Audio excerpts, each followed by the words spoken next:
Telangana cabinet సమావేశం కొనసాగుతోంది. ఈ మీటింగ్ లో రైతు రుణమాఫీపై సీఎం రేవంత్ రెడ్డి ఫోకస్ పెట్టారు. ఆగస్టు 15 నాటికి 2 లక్షల రుణమాఫీ చేస్తామని పార్లమెంట్ ఎన్నికల ప్రచారంలో హామీ ఇచ్చారు సీఎం రేవంత్ రెడ్డి. కేబినెట్ లో రుణమాఫీ విధి విధానాలు, రైతు సమస్యలపై చర్చించనున్నారు. రుణమాఫీకి 39,000 కోట్ల అవసరమని అంచనా వేస్తున్నారు. నిధులు సమకూర్చుకోవడం ఎలా అనే దానిపై కసరత్తు చేస్తున్నారు. కేబినెట్ లో కూడా ఇదే అంశంపై చర్చించనున్నారు.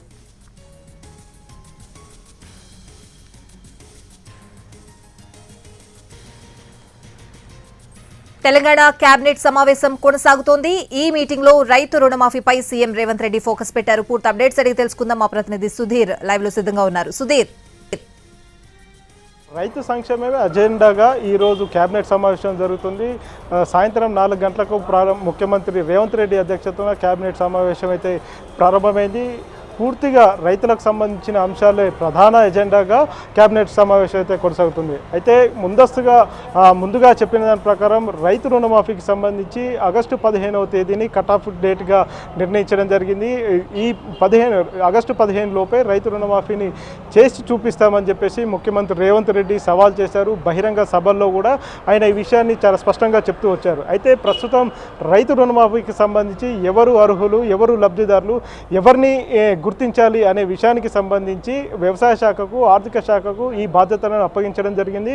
గడిచిన 2-3 నెలలుగా కూడా ఈ విషయానికి సంబంధించి అధికారులు 2 బృందాలుగా విడిపోయి దీనిపై పూర్తి స్థాయిలో ఒక సమాచారాన్ని తీసుకురావడం జరిగింది. ఒక నివేదికను తయారు చేశారు. ఆ నివేదికను ముఖ్యమంత్రి రేవంత్ రెడ్డికి అందజేశారు. దీనిపై కూడా పూర్తిగా చర్చ జరుగుతుంది. ఎందుకంటే వివిధ రాష్ట్రాల్లో రైతు రుణమాఫీకి సంబంధించి ఏ రకమైన నిబంధనలు, మార్గదర్శకాలను అవలంబించారు, ఆ మార్గదర్శకాల్లో ఎలాంటివి మనం అడాప్ట్ చేసుకోవాలనే విషయానికి సంబంధించి ప్రస్తుతం క్యాబినెట్లో ఈ రకమైన చర్చ అయితే జరుగుతుంది. రైతు సంక్షేమే ధ్యేయంగా తెలంగాణ ప్రభుత్వం ముందుకు కొనసాగుతుందని చెప్పేసి ముఖ్యమంత్రి రేవంత్ రెడ్డి పదే స్పష్టం చేస్తున్నారు. అందుకోసమే రైతులకు ఎక్కడ కష్టం రాకుండా ఉండేందుకు అహర్నిశలు కృషి చేస్తున్నామని చెప్పేసి చెప్తూ వస్తుంది రేవంత్ రెడ్డి ప్రభుత్వం. కాబట్టి రైతు రుణమాఫీకి సంబంధించి ఖచ్చితంగా ఈ హామీని నిలబెట్టుకోవాలంటే దాదాపు 40,000 కోట్ల రూపాయల అవసరమైతే ఉంది. ప్రస్తుతం రాష్ట్ర ఆర్థిక పరిస్థితి అంతగా లేదు. రాష్ట్రం రోజు అప్పులు చేయాల్సిన పరిస్థితి అయితే కనిపిస్తుంది. గడిచిన 6 నెలల్లో దాదాపు 35,000 కోట్ల రూపాయల అప్పులైతే చేసింది ఆర్బీఐ దగ్గర. వీటికి ఈ చేసిన అప్పును కేవలం సంక్షేమ పథకాలు, అదేవిధంగా అభివృద్ధి పథకాలకు ఖర్చు చేయడమే కాకుండా అదనంగా రాష్ట్రానికి వస్తున్న ఆదాయం, వివిధ పన్నుల ద్వారా వస్తున్న ఆదాయంలో కూడా కొంతమేర అప్పులు చెల్లించడం జరిగింది. ఇప్పటికీ 38,000 కోట్ల రూపాయలు, 6 నెలల్లో 38,000 కోట్ల రూపాయలు, అంటే ఒక రోజుకి 198 కోట్ల రూపాయలు ఓన్లీ రుణాలు, అంటే అప్పులకు, వడ్డీలకు, తీసుకున్న అప్పులకు వడ్డీ చెల్లించడానికే సరిపోతుందని చెప్పేసి ఆర్థిక శాఖ చెప్తూ వస్తుంది.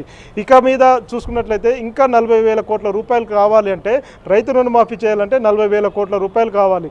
40,000 కోట్ల రూపాయలకు రాష్ట్రంలోని విలువైన భూములను అమ్మకానికి పెట్టడమా, లేదంటే ఒక కార్పొరేషన్, రైతు కార్పొరేషన్ ఏర్పాటు చేయడమా అనే దానికి సంబంధించి చర్చలు అయితే జరుగుతున్నాయి. ఇవే కాకుండా వ్యవసాయ కమిషన్ను కూడా ఏర్పాటు చేయాలని చెప్పేసి తెలంగాణ ప్రభుత్వం అయితే భావిస్తుంది. అందుకు సంబంధించి విధి విధానాలు కూడా ఖరారు చేయాలని చెప్పేసి ముఖ్యమంత్రి రేవంత్ రెడ్డి స్పష్టమైన ఆదేశాలు జారీ చేశారు. కాబట్టి ఈరోజు జరిగే కేబినెట్ సమావేశంలో ఖచ్చితంగా వ్యవసాయ కమిషన్కు సంబంధించి ఒక నిర్ణయం అయితే వెలువడుతుంది. అంతేకాకుండా రైతు రుణమాఫీకి సంబంధించి ఒక మార్గదర్శకాలు ప్రస్తుతం చూస్తున్నాం. రాజ్యాంగబద్ధమైన సంస్థలో పనిచేస్తున్న వారు కావచ్చు, ప్రజాప్రతినిధులు కావచ్చు, మంత్రులు, ఎమ్మెల్యేలు, ఎమ్మెల్సీలు, ఇన్కమ్ ట్యాక్స్ కట్టేవాళ్ళు, రాష్ట్ర ప్రభుత్వ ఉద్యోగులు, కేంద్ర ప్రభుత్వ ఉద్యోగులు, ఐటీ పరిధిలోకి వచ్చే వారితో పాటుగా 10,000 రూపాయల పెన్షన్ తీసుకునే పెన్షన్దారులు ఎవరైతే ఉంటారో వీరందరినీ కూడా రైతు రుణమాఫీకి సంబంధించి ఎలిజిబుల్ కాదు అని చెప్పేసి చెప్పే ప్రయత్నం అయితే చేస్తుంది. అందుకోసం పూర్తి స్థాయిలో మార్గదర్శకాలను సిద్ధం చేస్తున్నారు. వివిధ రాష్ట్రాల్లో అధ్యయనం చేసి వచ్చిన బృందాలు ముఖ్యమంత్రి రేవంత్ రెడ్డికి ఒక నివేదికను సమర్పించాయి. ఆ నివేదిక ప్రకారమే దీనికి సంబంధించి ఒక ప్రకటన వెలువడే అవకాశాలు అయితే కనిపిస్తున్నాయి. జూలై 2, 2019 నుంచి డిసెంబర్ 9, 2023 వరకు కూడా ఎవరైతే 2 లక్షల రూపాయల రుణం తీసుకున్నారో వారిని అర్హులుగా గుర్తించాలని చెప్పేసి ప్రస్తుతం ప్రభుత్వం అయితే భావిస్తుంది. అందులో కుటుంబంలో ఎంతమందిని తీసుకోవాలి, కుటుంబంలోని అందరినీ తీసుకోవాలా, అంటే అందులో ఎవరు రుణాలు తీసుకున్నారు అనే విషయానికి సంబంధించి కూడా పూర్తి స్థాయిలో వారిని గుర్తించే పనిలో ఉన్నట్టు కూడా తెలిసిందే. అంతేకాకుండా రైతులు రైతులకు ఎక్కడా కూడా అన్యాయం జరగకుండా ఎవరైతే అర్హులుగా భావిస్తున్నారో, ఎవరైతే రెగ్యులర్గా వ్యవసాయం చేస్తారు, అంటే ప్రతి సంవత్సరం వ్యవసాయం మీద ఆధారపడి జీవనం కొనసాగిస్తున్నారో వారందరికీ కూడా లబ్ధి చేకూర్చాలనేదే తెలంగాణ ప్రభుత్వం ముఖ్య ఉద్దేశం. దీన్ని ఖచ్చితంగా కింది స్థాయిలో ఉన్న రైతు వరకు కూడా, అంటే గుంటా జాగా ఉన్న రైతుకు కూడా ఖచ్చితంగా లబ్ధి చేకూర్చాలని చెప్పేసి ప్రభుత్వం భావిస్తుంది. కాబట్టి రైతు రుణమాఫీ విషయంలో ఖచ్చితంగా మార్గదర్శకాలను పాటించాలని చెప్పేసి అయితే భావిస్తున్నారు. ఇప్పటికీ ఎంతమంది రుణాలు తీసుకున్నారు అనేది ఇప్పటికీ స్పష్టంగా కొంత ఆధారాలు అయితే రాలేదు. వివిధ బ్యాంకుల నుంచి పూర్తి స్థాయి వివరాలు తీసుకోవాలని చెప్పేసి ఇప్పటికీ అధికారులను ఆదేశించడం జరిగింది. కాబట్టి రాష్ట్ర స్థాయి, జాతీయ స్థాయి బ్యాంకులు అన్నిటి దగ్గర నుంచి కూడా రైతుల వివరాలు, రుణాలు తీసుకున్న రైతుల వివరాలను క్రోడీకరించే ప్రయత్నం అయితే చేస్తున్నారు. ఇప్పుడు 40,000 కోట్ల రూపాయలకు సంబంధించి రైతు కార్పొరేషన్ ఏర్పాటు చేస్తే ఏ విధంగా ఉంటుంది?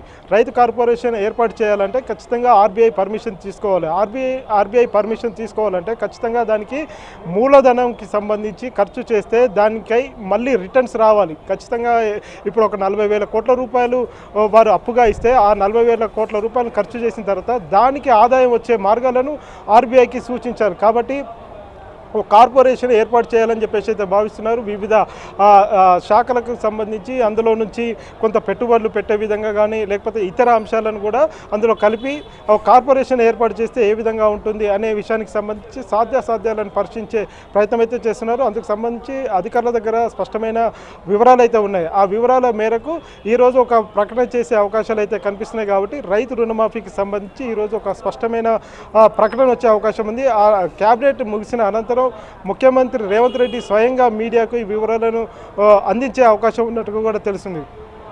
ఇదే కాకుండా రైతు భరోసాకు సంబంధించి కూడా చర్చ జరిగే అవకాశాలు అయితే కనిపిస్తున్నాయి. Swathi. Right Sudheer, thank you.